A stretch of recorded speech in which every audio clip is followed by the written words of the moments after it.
What type of success rates do you see asking for support in terms of an annual campaign versus event-specific support? Yeah, so the the event in some ways it's kind of like comparing apples to oranges, right? Here, let me break this down in a different way for you. I find it more successful the more specific your project or program is or event is that you want sponsored or funded, the increased chance in it getting funded. And again, this goes back to that research component, right? Let me give you a very, very, very specific example. There was a point where Apple was very, very interested in doing anything related to helping to provide affordable housing in the Puget Sound area. You can't get more specific than that, right?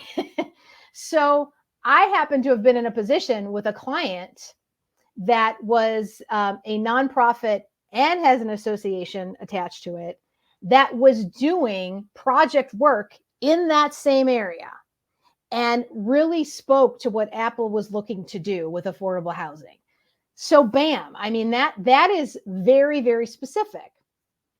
What I mentioned earlier about senior dogs, I've actually worked on that with different animal rescues because that is an issue with a lot of small companion animal rescue shelters. Or, dogs who are older than 6 years old, it takes forever to get them adopted out.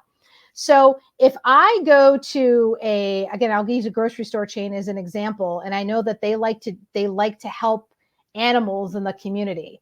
I'm going to be more successful if I go to them with something very specific, like you're going to be able to provide funding to help adopt senior dogs during the holidays.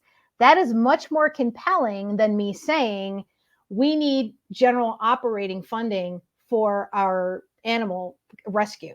Now, trust me, I realize the importance of general operating funding. Trust me, I do, but I'm just being real with you. When you are starting engagement with corporations, the more specific the program or event is, the better your chances of success in terms of support.